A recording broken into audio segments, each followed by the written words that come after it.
ओम अज्ञानतिमिरान्धस्य ज्ञानञ्जनशलाकया चक्षुन्मिलितं येन तस्मै श्रीगुरुवे नमः। श्रीचैतन्यमनोभीष्टं स्थापितं येन भूतले स्वयं रूपः कदा मह्यं ददाति स्वपदान्तिकं वन्दे वन्देऽहं श्रीगुरौ श्रीयुतापदकमलं श्रीगुरुन् वैष्णवांश्च श्रीरूपं साग्रजातं सहगण रघुनाथान्वितं तं सजीवं साद्वैतं सावधूतं परिजनसहितं कृष्णचैतन्यदेवं श्रीराधा कृष्णपादान् सहगण ललिता श्रीविशाखान्वितांश्च। हे कृष्ण करुणा सिंधु दीनबंधु जगतपते गोपेश गोपिका कांत राधा कांत नमस्तुते। तप्त कांचन गौरांगी राधे वृंदावनेश्वरी वृषभानुसुते देवी प्रणमामि हरिप्रिये। वाञ्छां कल्पतरुभ्यश्च कृपा सिन्धुभ्येव च पतितानां पावनेभ्यो वैष्णवेभ्यो नमो नमः। जय श्री कृष्ण चैतन्य प्रभु नित्यानंद श्री अद्वैत गदाधर शिवासादि गौर भक्तवृंद। हरे कृष्णा कृष्ण कृष्णा हरे हरे, हरे राम राम राम हरे हरे। नमो विष्णुपादाय कृष्णप्रेष्ठाय भूतले श्रीमते भक्ति वेदांत स्वामिनिति नामिने। नमस्ते सारस्वते देवगौरी वाणी प्रचारिणे निर्विशेष शून्यवादी पाश्चात्य देशधारिणे। जय जय ओम नमो भगवते वासुदेवाय, ओम नमो भगवते वासुदेवाय, ओम नमो भगवते वासुदेवाय। श्रीमद् भागवतम कैंटो 6 अध्याय 18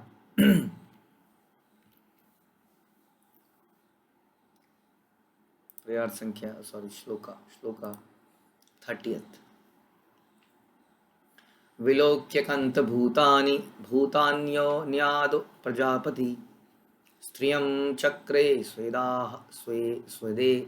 स्वदेहार्धं यया पुंसा मतिर्हता। सृष्टि के प्रारंभ में ब्रह्मांड की जीवात्माओं के पिता भगवान ब्रह्मा ने देखा कि समस्त जीवात्मा विरक्त हो रहे हैं, अतः उन्होंने जनसंख्या बढ़ाने के उद्देश्य से पुरुष के अर्धांग से स्त्री की रचना की, क्योंकि स्त्री का आचरण मनुष्य के मन को हरने वाला है। तो हमारा चर्चा चल रहा है किस प्रकार से दिति जो है एक बार फिर से अपने पति को मोहित करने का प्रयास कर रही है ताकि उसके अपने कुछ इच्छाओं की पूर्ति हो सके। इसको सेवा नहीं कहते हैं। इस संसार में हम लोग देवी देवताओं की पूजा करते हैं तो उसमें समस्या यही है कि देवी देवताओं से कुछ एक्सपेक्टेशन होती है, अदरवाइज हमेशा से भगवान की सेवा भगवान की पूजा होती आई थी। धीरे धीरे ये इसलिए बदली क्योंकि उन्हें क्विक रिजल्ट चाहिए। भगवान गीता में बताते हैं कि जो देवी देवताओं की पूजा करते हैं उन्हें उनसे कुछ क्विक रिजल्ट मिल जाते हैं, वाकई में मिल जाते हैं, और उन्हीं की इच्छा से हम लोग देवी देवताओं की पूजा आज की डेट में करते हैं। इसको शुद्ध भक्ति, प्रेम, सेवा, इनमें से कोई नाम नहीं दिया जा सकता। ये प्रेम भी नहीं है, ये सेवा भी नहीं है, शुद्ध भक्ति तो है ही नहीं। तो वैसे ही यहाँ पर दिति सेवा कर रही है अपने पति की, लेकिन उसके पीछे उसकी कुछ इच्छा है। ऐसे में क्या होता है, देखिए हमारा दिमाग क्योंकि करप्ट है, हम इस संसार में हैं, इसका मतलब हमारे अंदर कमियां हैं। तो यदि हम अपने हिसाब से अपनी इच्छाएं करेंगे तो उनमें इच्छाओं में बहुत गलती होती है। हमें ऐसा लगता है ये इच्छा सही है, बस ये जरा सी तो इच्छा कर रहे हैं। सारी समस्या इच्छाओं की ही है। हमें ऐसा प्रयास करना चाहिए अपनी प्रेयर्स करते हुए कि जो मेरे लिए उचित है भगवान वही मेरे लिए करना, मेरी कोई इच्छाओं की पूर्ति मत करना, जो आपको ठीक लगे वही करना। लेकिन बड़ा मुश्किल हो जाता है क्योंकि डिज़ायर इतनी स्ट्रांग हो जाती है कि वो रुक नहीं पाती है और हम उसको मांग ही लेते हैं। उससे हमारा ही नुकसान होता है। तो दीति के साथ एक बार ऑलरेडी ऐसा हो चुका है। वो दोबारा से अपने पति को अपने बनावटी व्यवहार से, इसमें लिखा, मोहित कर लिया, उसके वश में आ गए और उन्होंने उनको प्रॉमिस भी कर दिया कि मैं तुम्हारी इच्छाओं की पूर्ति करूंगा। हाँ, और ऐसा वचन तनिक भी आश्चर्यजनक नहीं है। सुखदेव गोस्वामी कहते हैं ऐसा वचन दिया जाना कि मैं तुम्हारे लिए तारे तोड़ के ले आऊँगा, और ऐसा ही वचन हमने सुना था कि दशरथ ने भी दे दिया था कैकई को, और उस वचन के कारण बहुत बड़ी समस्या बाद में हुई। तो इस तरह के वचन देना, कोई भी ऐसा कार्य भी हमें आज्ञा लेके करें तो हमारे जीवन में अच्छा रहेगा। ठीक है, तो यहाँ पर बता रहे हैं कि ये जो स्त्री की रचना करी गई वो इसलिए करी गई कि ताकि व्यक्ति उससे अट्रैक्ट हो सके और उसका मन जो है हर जाए, वरना संसार से लोग विरक्त होते जा रहे थे। और ब्रह्मा जी को संसार में जनसंख्या बढ़ानी थी, क्योंकि बहुत सारे जीवों को रिफॉर्मेशन के लिए, उनको उनको उनकी शुद्धिकरण के लिए उनको इस संसार में लाना था। हाँ, अगर सब लोग विरक्त हो जाएंगे जैसे 4 कुमार हुए तो कैसे संसार चलेगा। इसलिए ऐसी रचना करी गई कि स्वतः अपनी इच्छा से, अपने नेचुरली जीव जो है संसार में जनसंख्या की वृद्धि करे। तात्पर्य शिल प्रपात द्वारा, शिल प्रपात की जय। यह समस्त ब्रह्मांड विषय आसक्ति से मंत्रमुग्ध है, विषय आसक्ति से मंत्रमुग्ध है। भगवान ब्रह्मा ने इसलिए ऐसा किया है जिससे न केवल मनुष्यों की वरन अन्य योनियों की भी जनसंख्या में वृद्धि हो। जैसे हम देखते हैं किसी को ट्रेनिंग नहीं देनी पड़ती इस चीज़ की, है ना, स्वतः ट्रेनिंग है, स्वतः सब ट्रेंड है। ये इच्छा सभी के अंदर है, चाहे जानवर है चाहे इंसान है, वो अपने आप ही इसकी पूर्ति के लिए लगा रहता है, उसको कोई ट्रेनिंग की आवश्यकता नहीं होती है। अपने आप ही वो सीख जाता है इस चीज़। जैसा कि ऋषभ देव ने पंचम स्कंद में कहा कि समस्त विश्व पुरुष तथा स्त्री के मध्य विषय आसक्ति से मंत्र मुक्त है। पुंसः स्त्रिया मिथुनी भावम एतम। जब स्त्री तथा पुरुष का संयोग होता है तो यह आकर्षण ग्रंथि और भी दृढ़ हो जाती है और मनुष्य सांसारिकता में फंसता जाता है। देखिए, हम इंद्रिय तृप्ति के प्रयास करते हैं, अगर वो इंद्रिय तृप्ति के प्रयास सफल हो जाता है तो हम और ज़्यादा ये समझने लगते हैं कि यस आई कैन एंजॉय, मैं ऐसा कर सकता हूँ, मैं सफल भी हो सकता हूँ। इसलिए बड़ा घातक है हमारा सफल होना इस इच्छाओं में, इंद्रिय तृप्ति की इच्छाओं में। इसलिए अक्सर भगवान अपने भक्त की इच्छाओं को काट देते हैं, क्योंकि जितनी इच्छाएं पूरी होंगी उतना ज़्यादा वो और समझने लगेगा कि इस संसार में सुखी होके रहा जा सकता है। इसलिए वो और ज़्यादा सांसारिकता में फंसता जाता है। उसको ऐसा लगता है कि ये जो मुझे, ये अनलिमिटेड प्रेम है, जो शारीरिक संबंध है, ये कोई व्यक्ति उसको बहुत प्रेम करता है, इसलिए उसके शरीर से उसको इतना सुख मिलता है।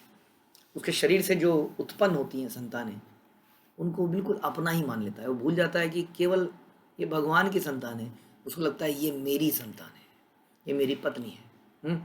इसी मोह का प्रभाव कश्यप मुनि पर पड़ा। यद्यपि वो परम विद्वान थे, आध्यात्मिक ज्ञान में अग्रणी भी थे। मनु संहिता में और श्रीमद् भागवत में कहा गया कि मनुष्य को चाहिए कि किसी स्त्री के साथ, यहाँ तक कि अपनी माता, बहन और पुत्री के साथ भी एकांतवास ना करे, क्योंकि इंद्रियां इतनी बलवान होती हैं कि ज्ञानी से ज्ञानी पुरुष भी पदभ्रष्ट हो जाता है। एकांतवास, यहाँ कह रहे हैं अपनी माता, अपनी बहन के साथ भी एकांतवास करने में 10 बार सोचे, ना करे, क्योंकि कब उसका हृदय इतनी बलवान होती है इंद्रियां, ऐसा शास्त्रों में लिखा गया है। इसका मतलब इसका बहुत महत्व है। जब कोई मनुष्य किसी स्त्री के पास एकांत में रहता है तो निश्चित रूप से उसके अंदर कामेच्छा जागृत होती है। जब व्यक्ति अकेला होता है या ऐसे इंद्रिय विषय के साथ होता है, तो क्योंकि हमारे अंदर वो इच्छाएं तो हैं ही, किसी तरह से हम उन इच्छाओं को दबाते हैं, सत्संग से, जप के द्वारा उनको शुद्धिकरण करते हैं, लेकिन जैसे ही उनको जरा सी हवा मिलती है वो फिर से जागृत हो जाती है। इसलिए जैसे ही वो अकेले में होता है उसके अंदर ये इच्छा जागृत हो जाती है। अतः यहाँ पर प्रयुक्त एकांत भूतानी शब्दों से सूचित होता है कि विषय वासना से बचने के लिए मनुष्य को चाहिए कि वो जहाँ तक हो सके स्त्री या स्त्री पुरुष की संगति से दूर रहे। कामेच्छा इतनी प्रबल होती है कि यदि मनुष्य एकांत में किसी स्त्री के साथ, भले ही वह उसकी माता, बहन या पुत्री भी क्यों ना हो, तो भी वह कामाभिभूत हो जाता है। आप कहेंगे कि हमारे साथ तो ऐसा नहीं होता, लेकिन ऐसा हुआ है इतिहास में कई बार। इसलिए इसके लिए वार्निंग दी जा रही है। ठीक है, अनुवाद, अगला श्लोक। हे प्रिय, अपनी पत्नी दिति के विनम्र आचरण से अत्यधिक प्रसन्न होकर परम शक्तिशाली साधु पुरुष कश्यप हंस पड़े और इस प्रकार बोले। तो बहुत प्रसन्न हो गए वो, उनका हृदय प्रफुल्लित हो गया उनके आचरण से, जो कि सही नहीं था, जिसके पीछे कुछ पर्पस था।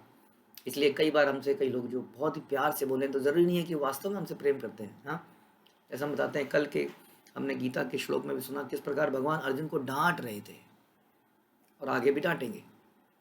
हमारा शुभचिंतक जरूरी नहीं है हमसे प्यार से बोलने वाला ही हो।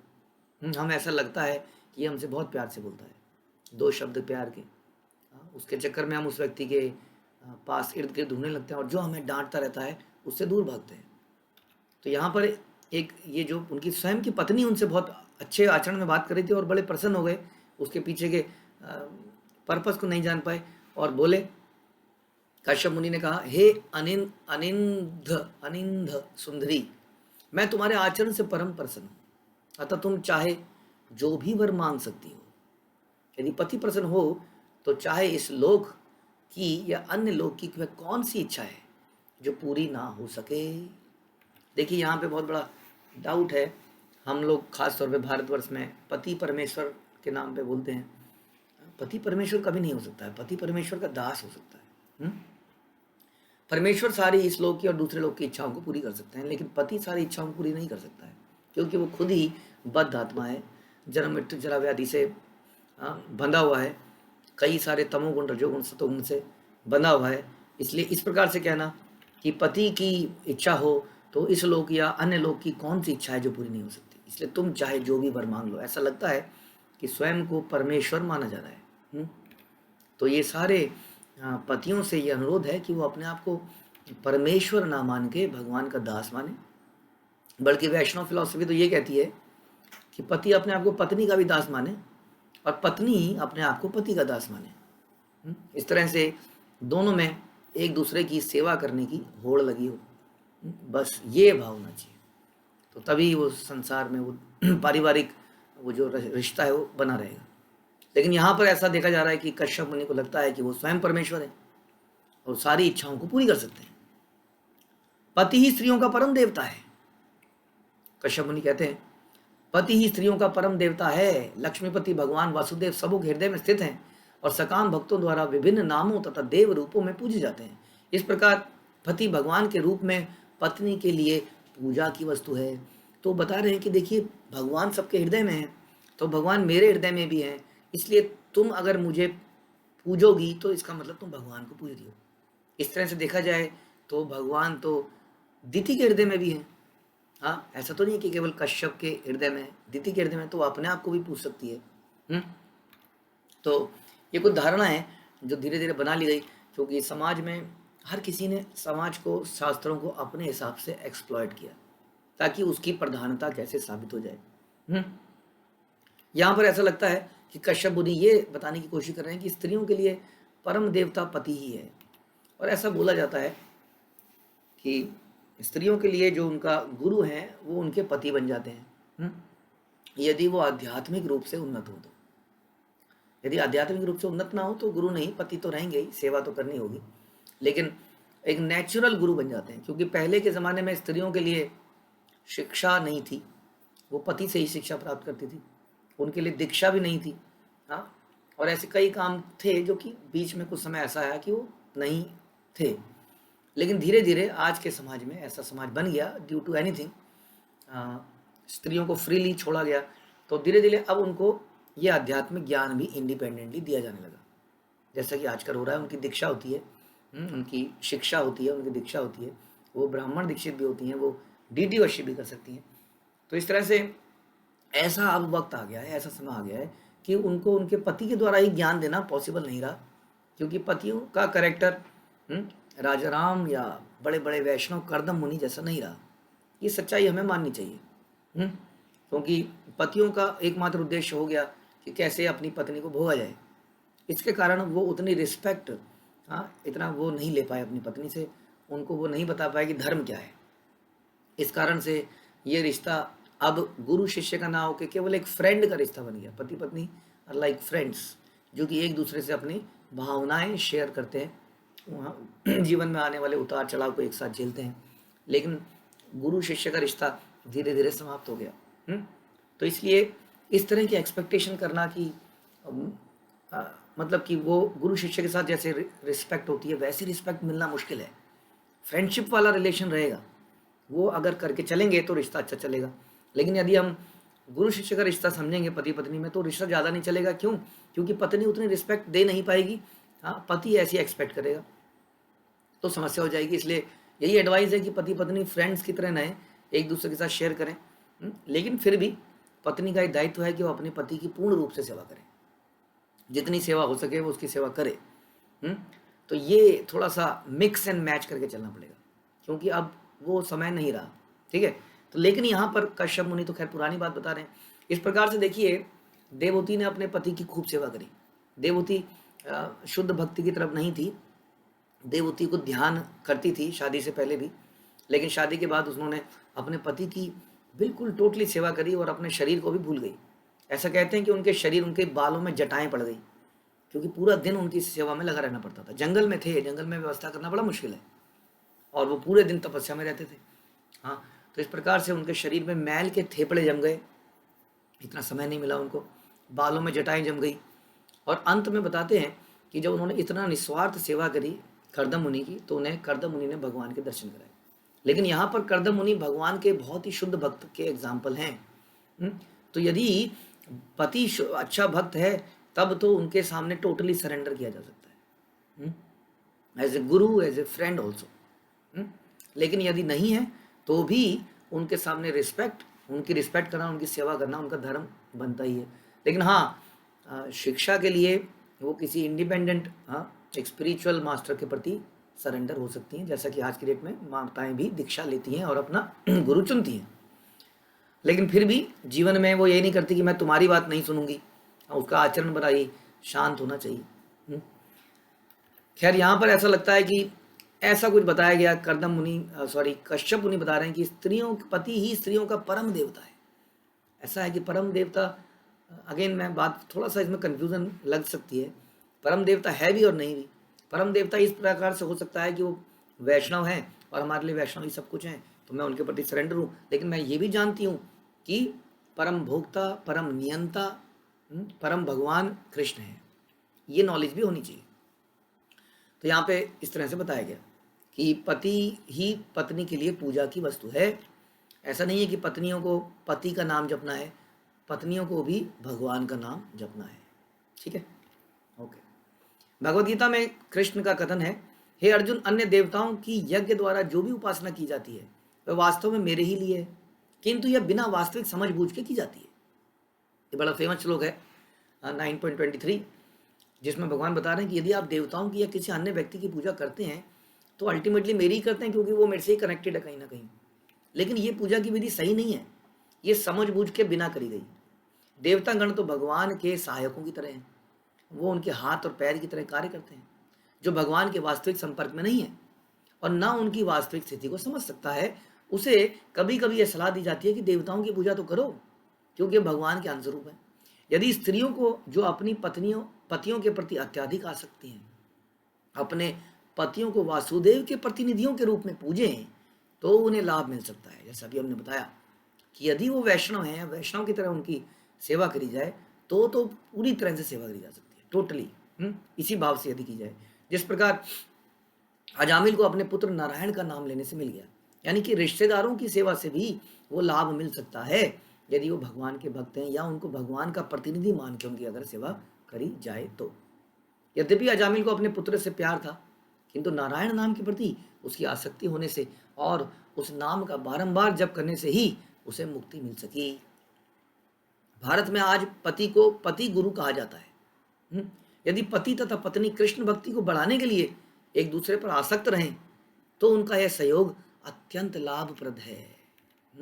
ये जो पति पत्नी का एक्चुअली में विवाह कराई इसलिए जाता है, हाँ, ताकि दोनों एक दूसरे की भक्ति में मदद कर सके, एक दूसरे को कृष्ण भावनामृत में आगे बढ़ने में मदद कर सके। तो ये सहयोग है।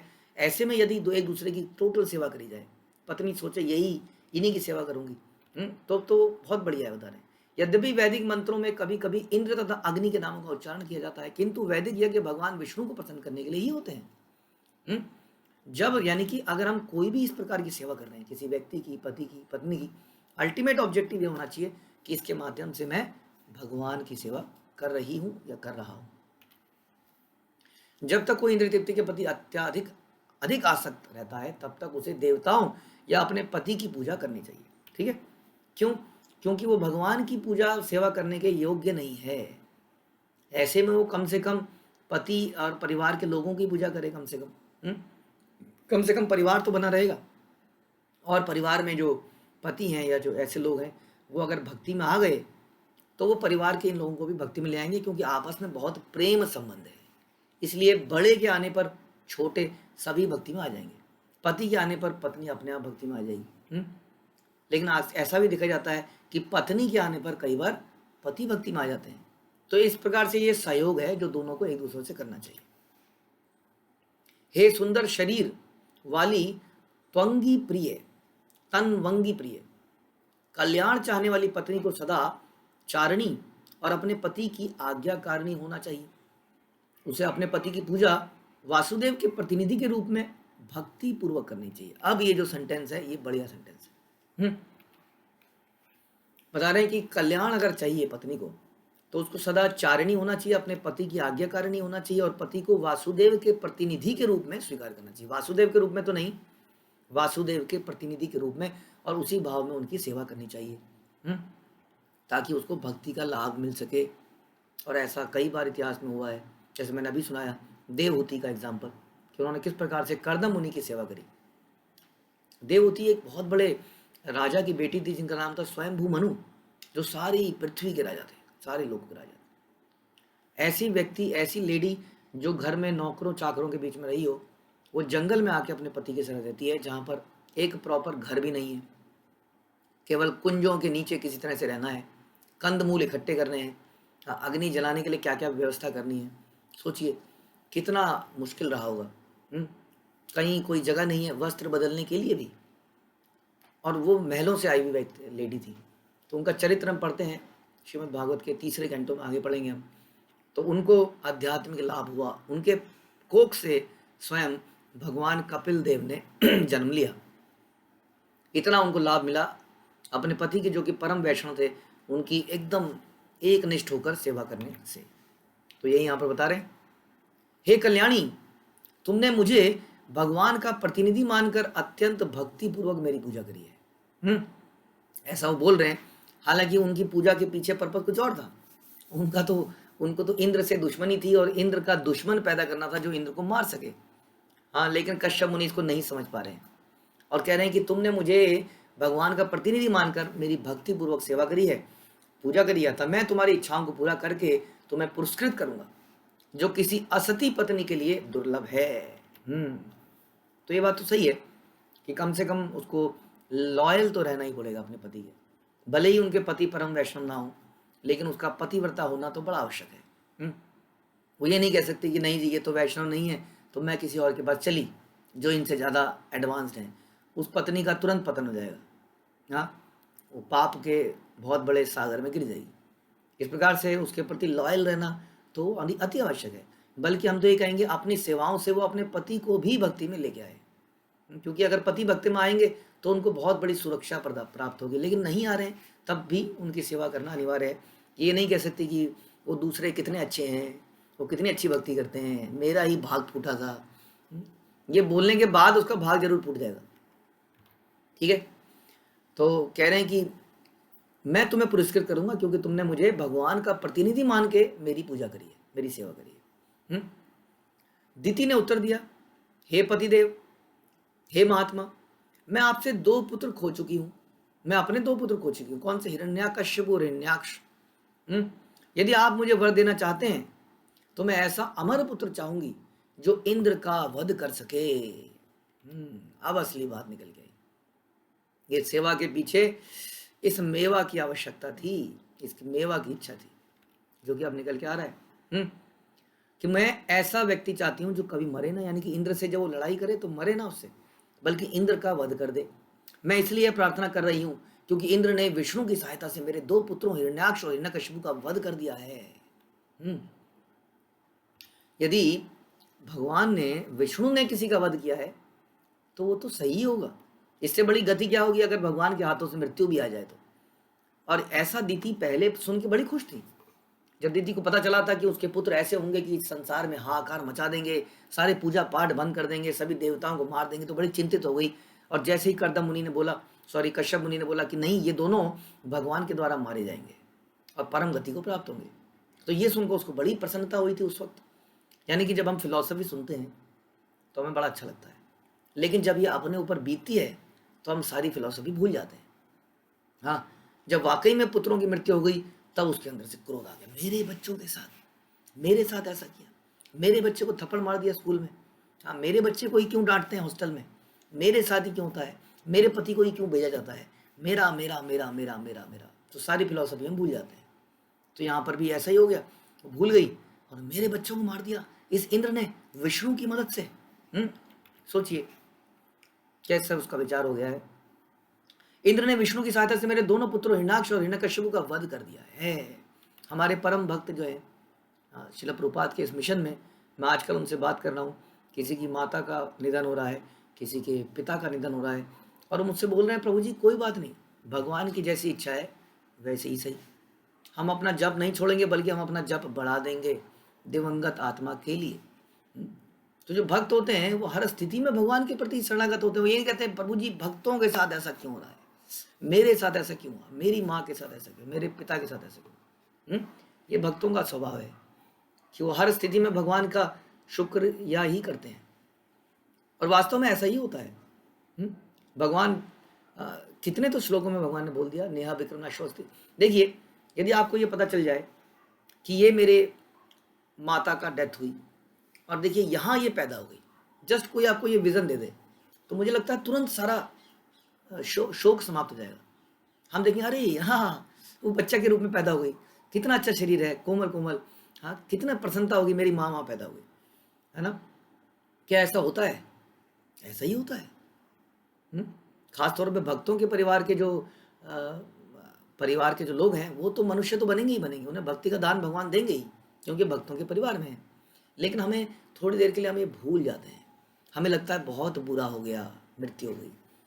वास्तव में एक नया शरीर मिलता है। जैसे पुराने ज़माने में यज्ञ करते थे तो गायों को गौमेध अश्वमेध यज्ञ भी करते थे, जिसमें उनकी बलि चढ़ाई जाती थी और उन्हें तुरंत दूसरा शरीर मिलता था जो कि स्वस्थ हट्टा कट्टा होता था। इस प्रकार से हमारा शरीर जीर्ण हो जाता है, मृत्यु को प्राप्त होता है, लेकिन भगवान कहते हैं मैं उनकी भक्ति की रक्षा करता हूँ। तो उसको जब पुनः दूसरा शरीर मिलेगा तो नए शरीर में स्वस्थ होकर वो नाचेंगे गाएंगे। अभी इस शरीर में वो सब कर नहीं पा रहे थे, रोगग्रस्त था, कर्मों से बंधा था, कई सारे कर्म इस मृत्यु के साथ कट जाएंगे। तो ये सोच के, ये विचार करके भक्त लोग बड़े प्रसन्न भी रहते हैं अगर ये विजन उन्हें दे दिया जाए। जैसा हम देखते हैं चित्रकेतु महाराज के केस में, जैसा हम देखते हैं श्रीवास आंगन में किस प्रकार से उनका पुत्र जो है मर गया, और मरने के बाद चैतन्य महाप्रभु ने उसको दोबारा पुकारा, तब उसने अपने पिता को ज्ञान दिया। चित्रकेतु के केस में उनके बेटे हर्ष शोक ने उनको ज्ञान दिया कि पिताजी मैं मरा थोड़ी हूँ, मेरे पता नहीं कितने पिताजी हो चुके हैं, आपकी बहुत थैंक यू आपका कि आपकी वजह से मैं कुछ भक्ति कर पाया, अब मुझे अपने नेक्स्ट डेस्टिनेशन पर जाना है। और ये देखते ही सारा शोक समाप्त हो गया। तो ऐसे कठिन समय पर हम सब ऐसे ही विचारों को सोचें कि जो मर रहा है, जिस पर प्राण त्याग रहा है, वो वास्तव में एक नया शरीर प्राप्त कर रहा है और भक्ति के पथ पर अग्रसर हो रहा है। एक तरुण, एक नए, एक युवा शरीर में जा रहा है जिसमें अधिक बल होगा, अधिक चेतना होगी। और वैसे भी ये जो समय है गोल्डन एरा, ये 10,000 साल तक चलना ही है, 10,000 साल तक भक्ति चलेगी, इसलिए अभी कोई ऐसा खतरे वाली बात नहीं है। तो लेकिन यहाँ पर हम कुछ और देखते हैं, क्योंकि दिति को प्रॉपर ट्रेनिंग नहीं थी, वो रोज कथा नहीं सुनती थी, शायद उसके कोई शिक्षा गुरु नहीं थे, दीक्षा गुरु नहीं थे जो उसको नहीं समझा पाए कि अरे पगली, तेरे जो पुत्रों की मृत्यु हुई है वो भगवान के हाथों से हुई है, हाँ क्यों इतना परेशान है। लेकिन वो कहती कैसे मार दिया। तो यहाँ पर इसलिए मैं प्रार्थना कर रही हूँ क्योंकि इंद्र ने विष्णु की सहायता से मेरे दोनों पुत्रों को मार दिया। तो ऐसा हिरण्याक्ष तथा हिरण्यकश्यप को वध किया। इंद्र हणम यहाँ पर बोला गया, देखिए, वरदो यदि में ब्रह्मान पुत्रम इंद्र हणम विणे। इंद्र हणम का अर्थ है इंद्र को मारने में समर्थ, किंतु इसका एक दूसरा अर्थ भी है संस्कृत के हिसाब से, जो इंद्र का अनुगमन करे भी होता है। तो इंद्र को मारने में समर्थ एक मतलब निकलता है, और एक मतलब इसका निकलता है जो इंद्र का अनुगमन करे। अमृत्युम शब्द से देवताओं का बोध होता है, जो दीर्घ जीवी हो, अमृत्युम, जैसे हम बोलते हैं देवता अमृत पीते हैं, तो देवता अमर नहीं हो जाते हैं, दीर्घायु हो जाते हैं। अमृत पीने से दीर्घायु हो जाते हैं। इसलिए जब कभी बोला जाए अमृत्यम, तो इसका मतलब देवता भी बोल सकते हैं क्योंकि दीर्घायु है। तो इस तरह से उसने माना कि अमर हो जाए, इंद्र को मारने में समर्थ हो, ऐसा उसने संस्कृत में बोला। लेकिन इसका एक और मतलब निकलता है कि जो इंद्र का अनुगमन करे, देवता बन जाए, दीर्घजीवी होने के कारण मनुष्यों के भांति मरते नहीं है। उदाहरणार्थ भगवान ब्रह्मा की आयु आप जानते ही हैं कितनी बड़ी है। ब्रह्मा जी का एक दिन 12 घंटे का समय जो है 43 लाख गुणित 1000 वर्ष होता है। लगा लीजिए कितना होगा। इस प्रकार उनका जीवन काल मनुष्य की कल्पना के परे है, इसलिए उनको कई बार अमृत्यम भी बोल दिया जाता है। तो एक दूसरा मतलब क्या निकला कि मैं ऐसा पुत्र चाहती हूं जो इंद्र का अनुगमन करे और जो देवता हो। बताइए, उसने तो कुछ और मांगा है। उसने तो मांगा मैं ऐसा पुत्र चाहती हूँ जो इंद्र का वध करे और कभी ना मरने वाला हो। लेकिन उसका दूसरा मतलब भी है। दिति की प्रार्थना सुन के कश्यप मुनि अत्यधिक खिन्न हो गए। हाँ, अभी तक तो तारीफ कर रहे थे, बहुत तारीफ कर रहे थे, लेकिन जैसे ही उनके मंसूबे पता चले तो बड़े खिन्न हो गए। वे पश्चाताप करने लगे, हाय, अब मेरे समक्ष इंद्र को वध करने के अपवित्र कार्य का संकट आ गया। पहले इन्होंने ऐसे 2 बच्चे पैदा कर दिए, हर जगह नाम लिया जाता है, हिरण्यकश्यपु वल्द कश्यप मुनि, हिरण्याक्ष वल्द पिता का नाम कश्यप मुनि। चारों तरफ बदनामी हो गई है, स्कूल के सर्टिफिकेट में हर जगह पिता का नाम मेरा ही जा रहा है। अब ये एक और बच्चा पैदा करने को कह रही है, हाँ, जो कि इंद्र का वध करने वाला हो, इंद्र का वध करने वाला, पिता का नाम कश्यप मुनि। हाँ, क्या होगा मेरा? तो कह रहे कि ये तो घोर संकट आ गया, और मैंने तो प्रॉमिस भी कर दिया है। क्यों किया था प्रॉमिस? इसलिए कहते हैं कि प्रॉमिस करने से पहले भी हमें सोचना चाहिए, ठीक है। यद्यपि कश्यप मुनि अपनी पत्नी दिति की इच्छा को पूर्ण करने के लिए उत्सुक थे, किंतु जब उन्होंने सुना कि वह इंद्र का वध करने वाला पुत्र चाहती है तो उनकी प्रसन्नता छूमंतर हो गई, क्योंकि वे इस विचार के विरोधी थे। कश्यप मुनि ने यह सोचा, ओह, मैं अब भौतिक सुख के प्रति अत्यधिक आसक्त हो चुका हूं। कश्यप मुनि को अब रियलाइज हो रहा है कि ऐसा उनसे कैसे हो गया।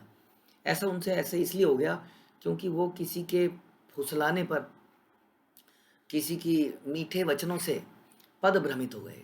और ऐसा हमारे साथ अक्सर होगा। हरिदास ठाकुर के, जो कि अपना 192 माला जपते थे, वो बैठ के अपना जप कर रहे थे, हरे कृष्ण, तभी वहाँ से सुंदर आवाज़ आती है, प्रिय हरिदास, हरिदास जी, हरिदास प्रभु, मैं आपकी दासी हूँ, मैं आपकी शरण में आई हूँ, मेरा उद्धार कीजिए।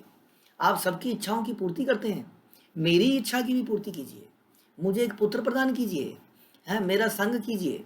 हाँ, इतने प्यार से बोली कि कोई भी व्यक्ति करे कि हाँ, इसमें मेरी क्या गलती है, तो खुद ही बोल रही है, तो खुद इसकी इच्छा है, और वाकई में मैं इसको पुत्र प्रदान कर सकता हूँ जो कि आगे जाके महान भक्त बनेगा। लेकिन हरिदास ठाकुर ऐसी चिकनी चुपड़ी बातों में आते नहीं है।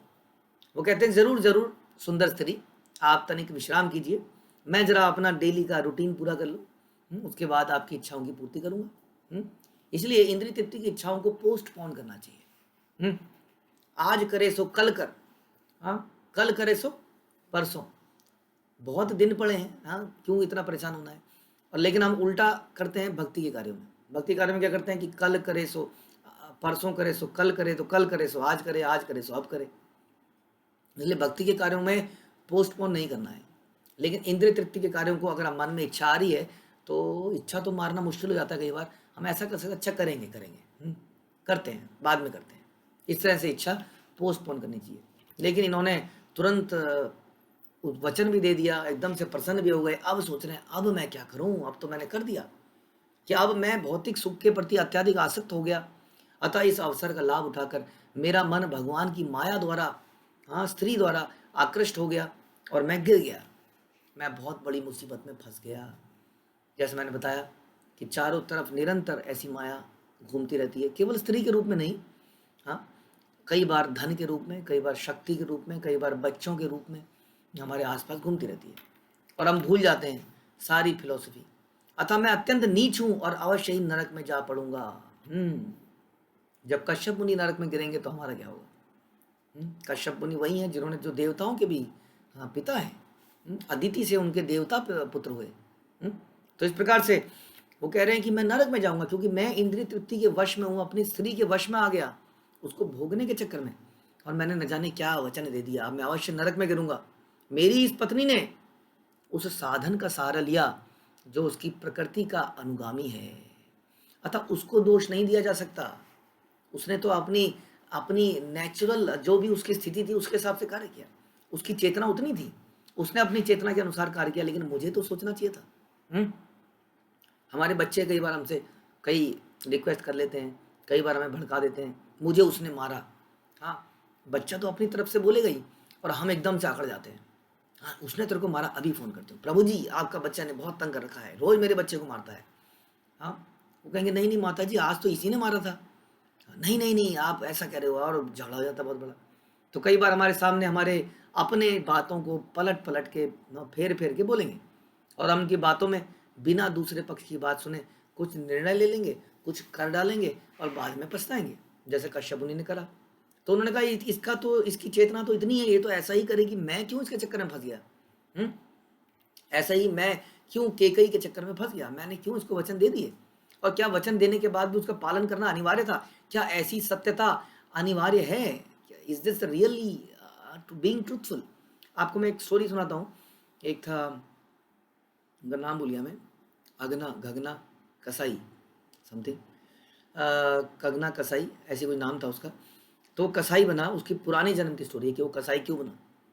तो वो जो है पुराने जन्म में एक ब्राह्मण था, और वो बैठा हुआ था, वहाँ से कहीं जा रहा था, तभी वहाँ से एक गाय उसके सामने भागती हुई जाती है बड़ी तेज़ी से। हाँ, वो देखता है गाय तेज़ी से क्यों भाग रही है पता नहीं। तभी पीछे से एक कसाई जो है, हाँ, उसको मारने के लिए उसके पीछे उसको पकड़ने के लिए भाग रहा है। और वो कसाई आके ये ब्राह्मण से पूछता है कि तुमने सदना कसाई, हमारी ललिता माता जी कह रही हैं सदना कसाई। तो सदना कसाई जो है उनसे कहाँ कहाँ जा रही, कहाँ तुमने गाय को देखा, गाय कहाँ है? तो उसने कहा अब क्या करें, अगर बता देगा तो गाय मारी जाएगी, और नहीं बताया जाएगा तो ये झूठ हो जाएगा। तो सच और झूठ के लोअर प्रिंसिपल में फंस गया। कई बार जीवन में हायर प्रिंसिपल के लिए लोअर प्रिंसिपल त्यागना पड़ता है। हायर प्रिंसिपल, सबसे हाईएस्ट प्रिंसिपल है गुरु की प्रसन्नता, कृष्ण की प्रसन्नता। लेकिन वो ब्राह्मण जो है अपने कर्म कांड में सो कॉल्ड शास्त्रों को एज इट इज फॉलो करने के चक्कर में मारे गए, और उन्होंने बोल दिया कि गाय उधर गई है, और इस प्रकार से गाय की हत्या हुई, और अगले जन्म में वो कसाई बने। खैर उनको अगले जन्म में भी कुछ पुण्य मिला अंत में। लेकिन हम ये बता रहे थे कि किस प्रकार से हमें समझना पड़ेगा कि सबसे हाईएस्ट ट्रुथ क्या है। तो क्या, इसलिए क्वेश्चन आता है कई बार, आचार्य लोग बोलते हैं कि ऐसा होना ही था, खैर इसलिए हुआ रामायण में। लेकिन हमें ऐसी शिक्षा मिलती है कि हमने वचन दे रखे हैं तो भी ऐसा बताते हैं आचार्य दशरथ जो है, उनकी मिनिस्ट्री जो थी, बड़े उसमें बहुत अच्छे अच्छे लोग थे जिनसे सलाह मशवरा करी जा सकती। क्या ऐसा वचन की पालन करना अनिवार्य है? लेकिन जो है वचन को पूरा करना ही है, मैंने तुम्हें वचन दे दिया। तो ऐसे कई सारे धर्म संकट में हम फंस जाते हैं अक्सर। ऐसे में यही सोचना चाहिए कि हायर प्रिंसिपल क्या है, हाईएस्ट प्रिंसिपल क्या है, जो उसको फुलफिल करता है उसी के लिए कार्य करना चाहिए। तो कश्यप मुनि ने पहले गलती करी कि पहले बिना सोचे समझे वचन दे दिया, हाँ, और अब जो है उस वचन को पूरा करने का भी सोच रहे हैं। तो कह रहे हैं कि मेरी पत्नी ने उस साधन का सहारा लिया जो उसकी प्रकृति के अनुरूप है, उसे दोष कैसे दे दें? दोष तो मेरा है, क्योंकि मैं अपनी इंद्रियों को वश में नहीं रख सका और अपनी भलाई से अपरिचित बना रहा। दोष तो मेरा है। हम कैसे कह सकते हैं कि उस लेडी ने मुझे अट्रैक्ट कर दिया, उस पुरुष ने मुझे अट्रैक्ट कर दिया, उस बच्चे ने मुझे गुस्सा दिला दिया? वास्तव में वो तो अपना कार्य कर रहा है, जैसे कि बिच्छू अपना कार्य करता है काटने का, और साधु अपना कार्य करता है बचाने का। इसलिए हमें अपना आचरण दूसरे के आचरण से प्रभावित होकर नहीं करना है, हमें अपना आचरण बनाए रखना है जो गुरु सब द्वारा हमें सिखाया गया है, ना कि हमें किसी के आचरण से इन्फ्लुएंस हो जाना है। कोई आदमी हमारे सामने जोर जोर से बोलने लग जाए, प्रभु जी आपने ये कर रखा और हम भी आए, बहुत हो गया बस। लेकिन हमें अपने आचरण में बने रहना है, नहीं तो हम भी ऐसी गलती कर देंगे जैसी कश्यप मुनि ने करी। तो यहीं पे समाप्त करते हैं। इस श्लोक का तात्पर्य हम अगली बार पढ़ेंगे। श्रील प्रभुपाद की जय। ग्रंथराज श्रीमद् भागवतम की जय।